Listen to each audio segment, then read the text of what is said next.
الحمد لله وحده والصلاة والسلام على من لا نبي بعده.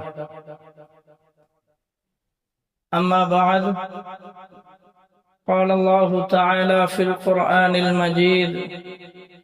أعوذ بالله من الشيطان الرجيم، بسم الله الرحمن الرحيم. قل إن كنتم تحبون الله فاتبعوني يحببكم الله ويغفر لكم ذنوبكم والله غفور رحيم. وقال تعالى: لقد كان لكم في رسول الله أسوة حسنة. صدق الله مولانا العظيم وصدق رسوله النبي الكريم، ونحن على ذلك لمن الشاهدين والشاكرين والحمد لله رب العالمين. قال النبي صلى الله عليه وسلم: لا يؤمن أحدكم حتى أكون أحب إليه من والده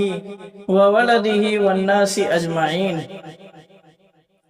أو كما قال عليه الصلاة والسلام.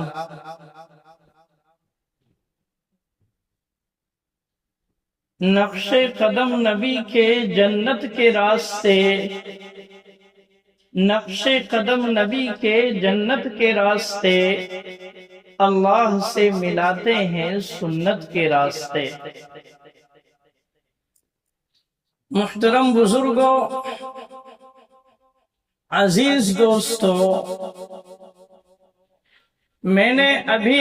آپ حضرات کے سامنے قرآن مقدس کی ایک آیت کریمہ تلاوت فرمائی ہے، جس میں اللہ رب العزت اپنے نبی سے خطاب کرتے ہوئے فرماتے ہیں: قُلْ إِن كُنْتُمْ تُحِبُّونَ اللَّهَ فَاتَّبِعُونِي، کہ اے نبی آپ فرما دیجئے کہ اگر تم لوگ یعنی اپنے ارد گرد رہنے والوں سے، اپنے آس پڑوس والوں سے، اپنے جان پہچان والوں سے، تعلقات والوں سے کہہ دیجئے کہ اگر تم اللہ سے محبت کرتے ہو تو فاتبعونی، تمہیں نبی کا اتباع کرنا پڑے گا، نبی کی زندگی کو اپنانا پڑے گا. یعنی اللہ نے اپنی محبت کا معیار اور کسوٹی نبی علیہ السلام کی زندگی کو قرار دیا ہے کہ اگر کسی بندے کی زندگی اللہ کے رسول علیہ السلام کی زندگی سے میچ کھاتی ہے تو سمجھ لو کہ یہ بندہ اللہ سے محبت کے دعوے میں سچا ہے، پکا ہے. اور اگر کسی بندے کی زندگی اللہ سے محبت کے دعوے میں اللہ کے رسول کی زندگی سے میچ نہیں کھاتی ہے تو سمجھ لو کہ یہ بندہ اپنے دعوے کے اندر جھوٹا ہے، مکار ہے. اور ایک دوسری جگہ پر اللہ نے فرمایا ہے: لَقَدْ كَانَ لَكُمْ فِي رَسُولِ اللَّهِ أُسْوَةٌ حَسَنَةٌ، کہ تمہارے لیے محمد الرسول اللہ کی زندگی پوری کی پوری نمونہ حیات ہے. جیسے ہم نے دنیا کے اندر رہتے ہوئے دیکھا ہے کہ آدمی جب کوئی چیز بناتا ہے تو پہلے اس کے سامنے اس کا نقشہ ہوتا ہے، اس کا نمونہ ہوتا ہے. جیسے آدمی جو ہے اگر اینٹ بناتا ہے تو اس کا ایک سانچہ ہوتا ہے، اس کا ایک خاکہ ہوتا ہے. اس سانچے کو دیکھ کر، اس خاکے کو دیکھ کر کے انسان جو ہے ہو بہو اسی طرح کی چیز بنانے کی، اینٹ بنانے کی کوشش کرتا ہے. تو ایسے ہی اللہ کے رسول علیہ السلام کی پوری زندگی ہمارے سامنے موجود ہے.